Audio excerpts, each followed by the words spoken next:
안녕하세요. 좋아요 누르는 거 잊지 않으셨죠? 바람난 사연 지금 시작합니다. 솔직히 남편 죽고 재혼이라도 해볼까 생각해봤지만 우리 집 순돌이가 있어서 재혼까지는 가지 않았네요. 워낙에 듬직한 녀석이라 그런지 남정네 없이도 순돌이와 함께 살면 괜찮을 거라 생각했거든요. 그렇게 살아온 지가 어언 7년째랍니다.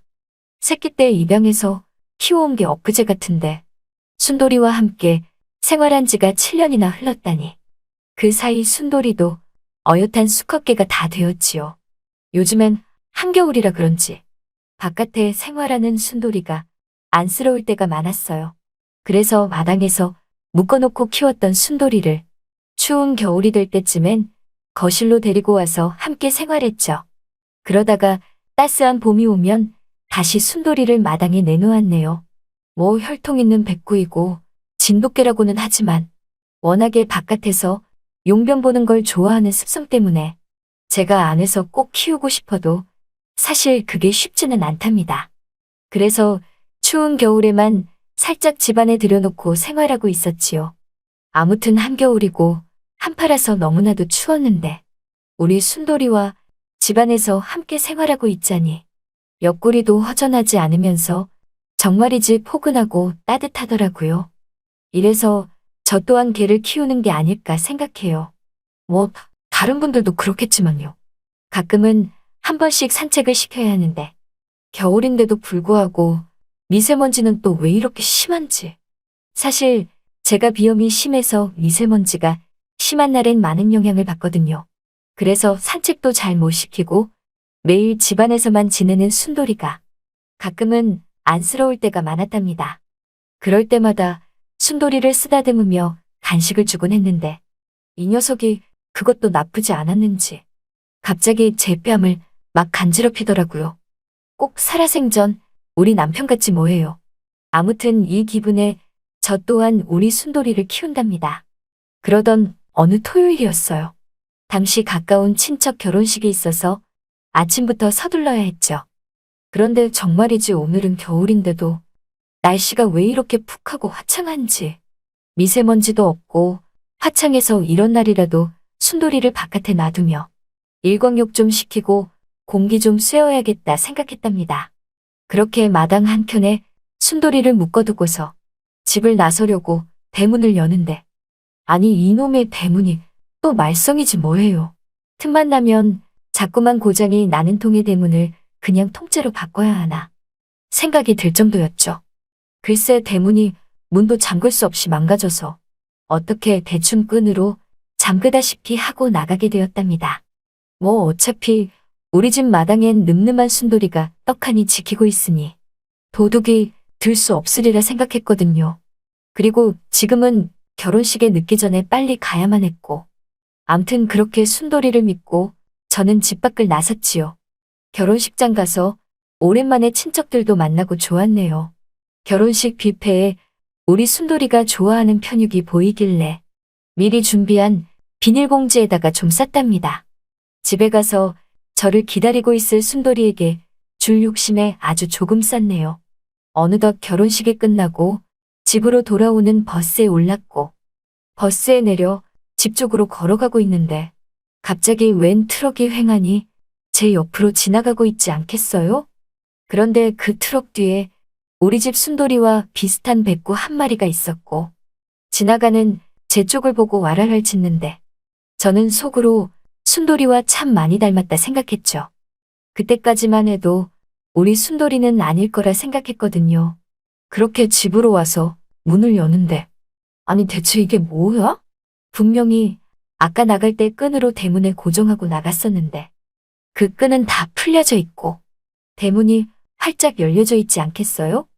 게다가 마당에 있어야 할 순돌이는 온데간데였고 보이지가 않았답니다. 아니 그럼 좀 전에 지나간 그 트럭이 우리 순돌이가 맞다는 생각이 들지 뭐예요. 순간 순돌이를 도둑 맞았다는 생각에 놀란 저는 허겁지겁 경찰에 신고부터 했는데 저보고 반려동물 등록했냐고 물어보더라고요. 그러고 보니 제가 우리 순돌이 등록을 지금껏 미뤄왔다는 걸 깨닫게 되었답니다. 그러니까 등록을 안 해서 우리 순돌이를 쉽게 찾을 수가 없던 거였죠. 사실 그때만 해도 뭐 잃어버릴 일 없어서 내가 버리지 않는 한 등록 안 해도 되겠지 생각했는데 나한테 이런 일이 일어날 줄이야. 경찰이 다짜고짜 동물 등록했냐고 물어보는 통에 저는 그냥 방금 찾았다고 얼버무리며 전화를 끊었답니다. 왠지 혼자 찾아봐야 할 것 같은 느낌이 들었으니까요. 그렇게 전 다시 밖으로 나가서 트럭이 지나간 자리에 서서 발을 동동 구르고 있으려니까 우리 동네 남정네인 김 씨가 대뜸 저보고 걔 잃어버렸냐고 물어보지 않겠어요? 그래서 댁이 그걸 어떻게 하냐고 물으니 그러지 않아도 좀 전에 우리 집 개랑 비슷한 개 한 마리가 트럭에 실려가던 걸 자신도 봤다고 하지 뭐예요. 그리하여 전 그럼 우리 순돌이 어디로 갔냐고 물으니 갑자기 김 씨가 폼을 잡으며 저보고 맨입으로 알려달라는 거냐고 하지 않겠어요? 너무나 어이없어서 그럼 뭘 원하냐고 물으니 손가락 5개를 편 뒤 5장만 달라면서 저한테 10,000원짜리 5장 주면 알려준다고 하더라고요. 보니까 저 양반 또 화투판에서 돈 잃어서 괜히 나한테 깨평이나 뜯어가자는 신보 같아 보였죠. 김씨 저 사람은 동네에서 늘 소소한 화투판에 안 끼던 적이 없거든요. 그리고 매번 딱인커녕 돈을 잃어서 깨평 달라고 떼쓰는 것은 기본이고 그 깨평 가지고 한 판 더 치자고 하는 뭐 그런 남정네였답니다. 보니까 그날도 화투 쳐서 돈 잃고 저한테 우리 집 순돌이를 목격한 담보로 돈 5만 원을 달라고 하던 거였죠. 더럽고 치사했지만 당장 순돌이를 찾아야 했기에 다행히 주머니에 있었던 꼬깃한 5만 원을 전해주니 손가락으로 지나간 자리를 가리키며 저쪽 사거리에서 아까 그 트럭이 우회전했다고 말하더라고요. 저는 무작정 택시를 잡아 타고서 우회전한 뒤 김 씨가 말한 그 길로 쭉 달려달라고 말했어요. 혹시나 우리 순돌이를 실어간 트럭을 잡을 수 있지 않을까 하는 생각이 들었으니까요. 그리고 제가 트럭에서 순돌이를 목격한 시간과 지금이 그렇게 많이 차이가 안 났기에 계속 달리다 보면 순돌이를 찾을 가능성은 있다고 생각했답니다. 그렇게 택시 미터기는 올라가고 집에서는 점점 멀어져가며 계속 택시를 타고 달려도 순돌이가 지나간 흔적을 찾기엔 역부족이었죠. 그때 문득 든 생각이 허겁지겁 순돌이 찾으려 나오려다가 제가 집에 지갑이든 가방을 두고 나온 걸 깜빡했죠. 보니까 핸드폰도 두고 나왔네요. 지금 핸드폰도 없고 돈도 없는데 이 택시비 어떻게 할까 고민이 되더라고요. 그래서 그냥 집까지 다시 가달라고 말하니 택시의 아저씨가 저를 보고 아무 말 없이 은큼하게 웃더라고요. 아니 이 웃음은 뭐야 대체? 그 웃음이 기분이 나빴죠. 그렇게 집 앞에 다다르고 저는 집 안에서 돈 가지고 나오겠다고 말하니 택시기사 아저씨가 갑자기 제 팔을 잡으며 자기를 뭘로 보냐며 어디서 나이 먹고 수작이냐고 하지 않겠어요? 그래서 그게 무슨 말씀이냐고 물으니 아니 오늘 하루 종일 쓸데없이 자기 택시 타고 돌아다닌 것도 모자라 이제는 택시비도 안 내고 내빼려 하냐고 하길래 저는 정말 여기가 우리 집이고 지금 바로 돈 가지고 나온다고 말해도 이 아저씨는 못 믿겠다며 같이 내리자고 하더라고요. 어이는 없었지만 할 수 없이 그 택시 아저씨를 데리고 집 안으로 가서 지갑이든 가방을 찾아 돈을 드리려는 그 순간 그때 제 핸드폰으로 전화가 오더라고요. 저는 허겁지겁 핸드폰을 받아드니 순돌이를 데리고 있다면서 찾고 싶으면 어디로 오라는 전화였죠. 웬 50대 남정네의 목소리였는데 일단 순돌이를 찾아야 했기에 그 택시기사 아저씨에게 전화 속에서 말한 장소로 다시 가달라고 했어요. 그렇게 1시간쯤을 달리니 목적지인 그곳에 여기저기 개 짖는 소리가 아주 말도 못하더라고요. 무슨 외딴 곳에 위치한 개농장 같은 곳이었답니다. 저는 아무래도 혼자서는 힘들 것 같아 택시 아저씨에게 여기까지 온 택시비 더블로 드릴 테니까 저 안으로 같이 좀 가달라고 말하니 택시 아저씨가 처음에는 좀 고민을 하나 싶더니 좋다며 저와 같이 개 짖는 농장 쪽으로 같이 걸어서 도밍을 했답니다. 그렇게 그곳에 다다르니 정말 많은 개들이 우리에 갇혀 있는 게 보이더라고요. 저는 정말 손쉽게 우리 집 순돌이를 곧 찾을 수 있을 것만 같았어요. 그렇게 개농장 안에서 몇 발자국 발을 딛는 그 순간, 아까 전화기 속 목소리에 웬 50대 남정네가 저보고 대뜸 순돌이 찾으러 왔냐고 하더라고요. 그래서 맞다고 하며 대체 여기에 왜 우리 집 순돌이가 있냐고 물으니 그건 알 필요 없고 순돌이를 가져가고 싶으면 돈 100만 원을 내놓고 가라고 하지 않겠어요? 너무나 어이가 없었답니다. 아니 이게 무슨 뚱딴지 같은 소린지. 그래서 우리 집 개를 주인인 내가 데려간다는데 왜 돈을 내야 하냐고 물으니 댁이 주인이 맞다면 저보고 글쎄 그럼 직접 찾아서 데리고 가라는 거였어요. 저는 자신 있었죠. 7년이나 같이 살았는데 가족 같은 우리 집 순돌이를 제가 못 알아보겠어요? 그렇게 그 개농장에서 우리 집 순돌이를 찾아 부르기 시작했죠. 그런데 우리 안에 갇혀있던 개들이 거의 다 우리 집 순돌이처럼 백구였고, 아니 왜 이렇게 다 여기저기서 지저대던지. 다 지저대니 순돌이 찾는 게 생각보다 쉽지는 않았답니다. 그걸 알아챈 개농장 주인인 그 남정네가 보니까 순돌이 못 찾을 것 같은데 1분 내로 못 찾으면 영영 순돌이를 못 볼 거라는 그런 말까지 하더라고요. 그 모습에 저는 당장 경찰에 신고하겠다고 말하니 어디 한번 해보라면서 어차피 등록도 안 한 게 신고해봤자 그 신고는 무용지물이라고 하지 않겠어요? 저는 순간 말문이 막혀서 같이 온 택시기사 아저씨에게 뭐라고 말 좀 해보라며 좀 도와달라고 툭툭 치니 그 택시기사 아저씨는 자신과는 상관없는 일이라며 자기는 여기까지만 들어오는 거 아니었냐면서 이제 그만 가보겠다면서 알아서 하라는 듯 빨리 택시비나 달라고 하더라고요. 그것도 아까 약속한 따블로요. 어이가 없었지만 하는 수 없이 택시비 따블로 주고 그 택시기사 아저씨는 보냈답니다. 이제는 저 남정네와 저만 단둘이 남았네요. 남정네는 저보고 이제 30초 남았다면서 순돌이 못 찾으면 영영 못 본다고 하기에 저는 촉박한 마음에 우리 순돌이를 막 부르기 시작했죠. 그때였어요. 우리 안에 갇힌 개들 틈 사이로 순돌이로 보이는 개 한 마리가 눈에 들어오더라고요. 다시 봐도 영락없이 우리 집 순돌이였답니다. 그래서 전 그 남정네에게 저 개가 우리 집 순돌이라고 말하니 그럼 가져가라면서 대신에 아까 말한 것처럼 돈 100만 원을 내고 가라네요.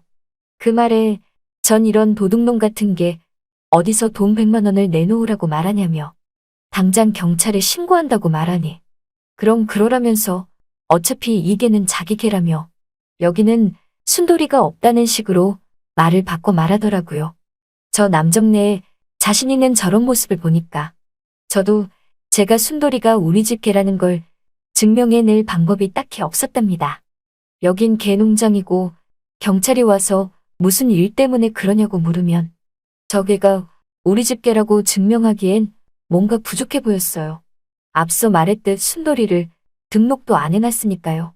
그래서 전하는 수 없이 그런 금액을 좀 더 깎아줄 수 없냐고 하니까 갑자기 이 남정네가 저를 위아래로 기분 나쁘게 훑어보고는 좋다며 50만 원으로 깎아줄 테니 자기가 시키는 대로 하겠냐고 해서 여러분이 지금 듣고 계신 채널은 바람난 사연 채널입니다. 저는 너무나 불쾌한 나머지 대체 뭘 시킬 거냐고 물으니까 저보고 여기 우리 안에 있는 개똥들 죄다 치우래요. 웬일이니 개똥을 치우라니. 들었고 치사했지만 50만 원이 어디예요. 50만 원이나 깎아준다는데 우리 순돌이를 찾기 위해서 저는 이를 꽉 물고 개똥을 치우기 시작했죠. 그렇게 다 치우고 난 뒤 저는 그 남정네에게 50만 원을 건네려고 하는데 왠지 넙석 주기가 뭔가 의심스럽더라고요. 그래서 순돌이를 먼저 저 우리에서 꺼내주면 돈 50만 원을 준다고 했죠. 그랬더니 이 남정네가 잠깐 생각하나 싶더니 좋다면서 순돌이를 꺼내왔고 저는 순돌이를 안으며 다친 데 없나 여기저기 살피기 시작했답니다. 그랬더니 순돌이가 저를 보고 반갑다는 듯 와라라며 짖더라고요. 저는 이제 순돌이를 데리고 집으로 갈 생각에 나머지 50만 원을 그 남정네에게 건네려고 하는데 갑자기 순돌이가 날아오르듯 그 남정네를 앞발로 밀쳐버리니 그 남정네가 뒤로 확 자빠 넘어지더라고요. 그 순간 저는 이거다 생각하며 순돌이를 잡고 냅다 그 개농장에서 도망쳤어요. 순돌이와 그 개농장에서 도망치며 나오는데 그 남정네는 어느새 우락부락한 불독 같은 게 한 마리와 같이 순돌이와 저를 쫓기 시작했죠. 저는 무작정 순돌이와 뛰고 있는데 이러다가 얼마 못 가 저들에게 잡힐 것만 같았답니다. 그런데 저 앞에, 아니 글쎄 아까 간다던 그 택시기사 아저씨가 아직 안 가고 도로에 정차해 있지 않겠어요? 얼핏 보니까 제가 오늘 건넨 택시비들을 기분 좋게 세고 있는 것 같더라고요. 저 때문에 오늘 아주 돈 쉽게 벌었죠 뭐. 그래서 전 냅다 그 택시에 다시 올라타서 우리 순돌이까지 뒷좌석에 꾹꾹 밀어넣은 뒤 그 택시 아저씨에게 빨리 가달라며 우리 집으로 다시 가달라고 그랬죠. 그랬더니 택시 아저씨가 큰 개가 뒷좌석에 탄 게 못마땅했는지 이번에도 따블로 줄 거냐는 말에 따블 같은 소리 한다며 그냥 나오는 요금만 딱 지불한다고 말하니 자신도 무안했는지 약간의 헛기침을 하더니 그대로 출발을 했답니다. 어느새 저희를 따라왔던 그 불독과 그 남정네도 더 이상 보이지 않았어요. 드디어 택시를 타고서 집에 도착했고 저는 숨을 몰아쉬며 이 늦은 시간에 동물병원을 당장 알아보기 시작했어요. 우리 집 순돌이를 빠른 시일 내에 등록하기 위해서였죠. 다행히 한 곳이 늦게까지 운영했고 그곳에서 바로 등록을 했죠. 그리고 저는 다음 날 바로 그 개농장을 신고했답니다. 그 개농장이 어떻게 됐는지는 전 알 수 없었어요. 그리고 망가진 대문도 다시 튼튼하게 고쳤네요. 추운 겨울날 하루 종일 고생했을 우리 순돌이를 생각하니 어찌나 가슴이 미어지던지 저는 순돌이 먹이려고 닭 한 마리 사와서 백숙을 해줬답니다. 그랬더니 이 녀석이 너무나 잘 먹더라고요. 저는 그런 순돌이를 껴안고 잠이 들어버렸습니다. 바로 이 느낌이에요. 서방 같으면서도 포근하고 따뜻한 이 느낌. 이 느낌 때문에 제가 순돌이를 너무나 좋아하고 사랑하거든요. 순돌이가 제 인생에서 사라진다면 저는 너무나 우울할 것만 같아요. 그렇게 순돌이를 껴안고 잠이 들었는데 다음 날 누군가 대바람부터 초인종을 눌러나가 보니 아니 며칠 전 그 택시기사 아저씨 아니겠어요? 그래서 택시비는 다 지불한 걸로 아는데 무슨 일이시냐고 물으니 갑자기 제 손을 덥석 잡으며 다름이 아니라 혼자 사는 과부 같은데 자긴 어떠냐고 대뜸 묻지 않겠어요? 그래서 그건 또 무슨 말이냐고 물으니 자기도 사실 호랍이라면서 보니까 외로워서 개 데리고 혼자 사는 것 같은데 그만 이 생활 청산하고 자기랑 같이 살아보자는 말에 저는 웃기는 소리 하지 말라며 대문을 쾅 하고 닫아버렸답니다. 아주 돈독은 제대로 올라서 얼마나 따블을 외치던지 그날로 더 알아가고 싶을 것도 없이 정이 뚝 떨어졌거든요. 저 아저씨보다야 우리 집 순돌이가 100배 낫죠. 아무튼 이 추운 겨울날 이렇게 순돌이와 예전처럼 따스하게 지낼 수 있어서 너무나도 행복한 지금이네요. 화투판에 미친 김씨나 따블만 외치는 택시기사 아저씨나 개농장을 운영하는 사기꾼 같은 그 남정네보다 우리 집 순돌이가 아무렴 더 낫지 싶답니다. 잘 들으셨나요? 오늘의 바람난 사연은 여기까지입니다. 구독과 좋아요 부탁드립니다.